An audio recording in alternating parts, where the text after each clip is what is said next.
कक्षा 11 गणित। हम लोग कल एक्सरसाइज 1.3 एक्सरसाइज डिस्कस कर रहे थे और सवाल नंबर 7 तक लग गए थे।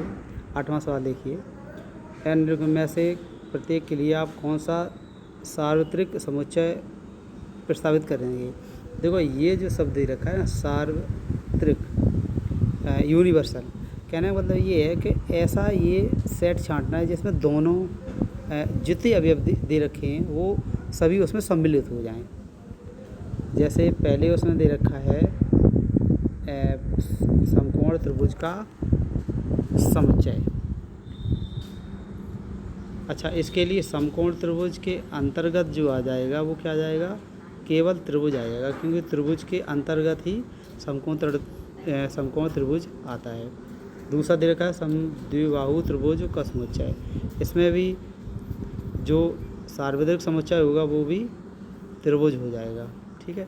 अच्छा, यदि दोनों लिए जाएं तो दोनों में क्या हो जाएगा, केवल हम दोनों में कह सकते हैं इसको,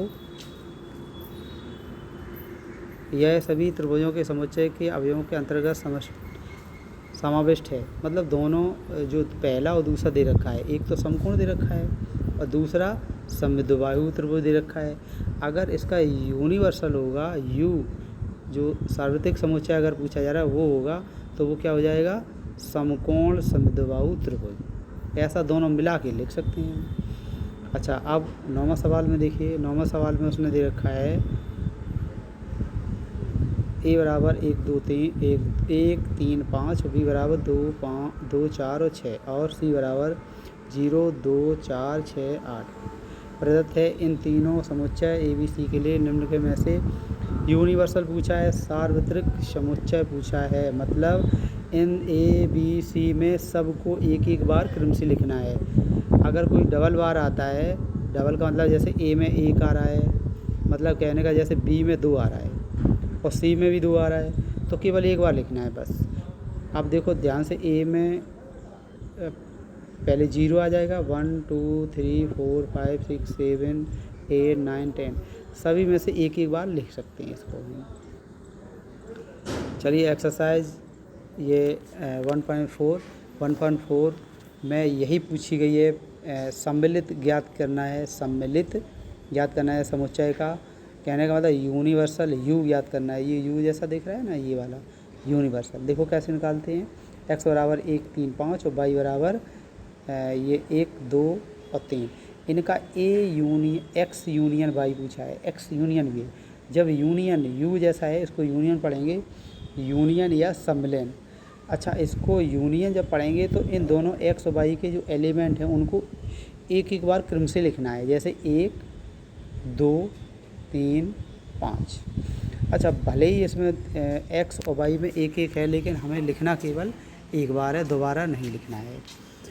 और सवाल नंबर इसमें दूसरा देखिए, a बराबर दे रखा है a e i o u और b बराबर दे रखा है a b c और a यूनियन b निकालना है, तो इसमें दोनों मिक्स करके लिखना है, a b c e i o u। ठीक है। और इसमें तीसरा पॉइंट दे रखा है a बराबर x दैट x एक प्राकृत संख्या है और 3 का गुणज है। तो 3 के गुणज क्या क्या होते हैं, a बराबर 3 6 9 12 ऐसे सो ऑन। और b बराबर उसने दिया है 6 से कम एक प्राकृतिक संख्या। तो 6 से कम प्राकृतिक संख्या कौन सी होती है, 6 से कम जो प्राकृतिक संख्या होगी वो 1 2 3 4 5 होगी। अब a यूनियन b का जब यूनियन निकालेंगे इसमें, तो क्या हो जाएगा, सभी का एक एक बार लिखना है बस। अब इसमें 1 2 3 4 5 तो आना ही आना है, यहाँ से यहाँ तक a वाला b वाला और a वाला जितना है वो सब ऐसे लिख के और सो ऑन कर देंगे। ठीक है। और इस प्रकार चौथा भी इसी प्रकार है, a बराबर प्राकृतिक संख्या दे रखी है, वो भी समप्राकृतिक संख्या दे रखी है, समप्राकृतिक संख्या दे रखी है। और b बराबर, हाँ हम लोग कहाँ चल रहे थे, प्रश्न नंबर ये चौथे पे चल रहे थे हम लोग। तो प्राकृतिक संख्या और प्राकृतिक संख्या जो प्राकृतिक संख्या दे रखी है इसमें, और उसमें एक कंडीशन और दे रखी है, 1 से ये देखो ध्यान से,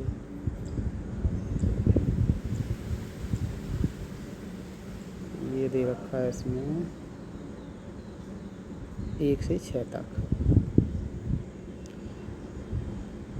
1 से लेकर 6 तक, लेकिन एक शामिल नहीं होगा, एक लेस देन है ना। तो इसमें ए बराबर क्या लिख देंगे, 2 3 4 5 6, और बी बराबर उसने दिया है 6 से 10 तक, लेकिन 6 और 10 मिक्स नहीं है क्योंकि इक्वल नहीं दे रखा है। 6 लेस देन एक्स दे रखा है, ऐसी एक्स लेस देन 10 मतलब 10 से छोटा और 6 से बड़ा।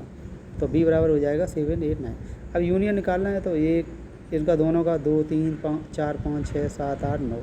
इसको एक और तरीके लिख सकते हैं, लिखने का दूसरा तरीका, एक प्राकृतिक संख्या है, ये सब 2 3 5 6 7 8 9 ये प्राकृतिक संख्याएँ हैं, लेकिन कंडीशन क्या है इसमें, 1 से बड़ा है और 10 से ये छोटी संख्याएँ हैं। तो हम ऐसे भी इसको लिख सकते हैं।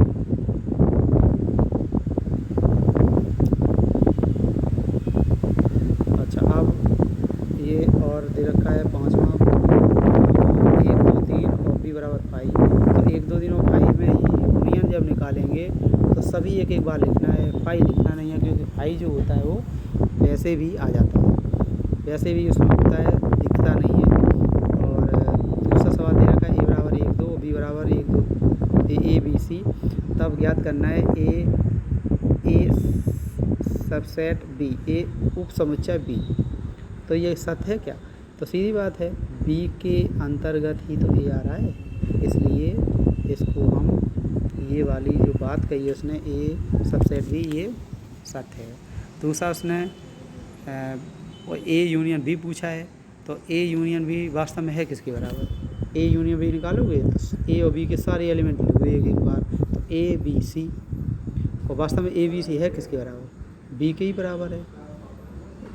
तो ऐसा हम लिख सकते हैं इसको। ठीक है, इतना करिए।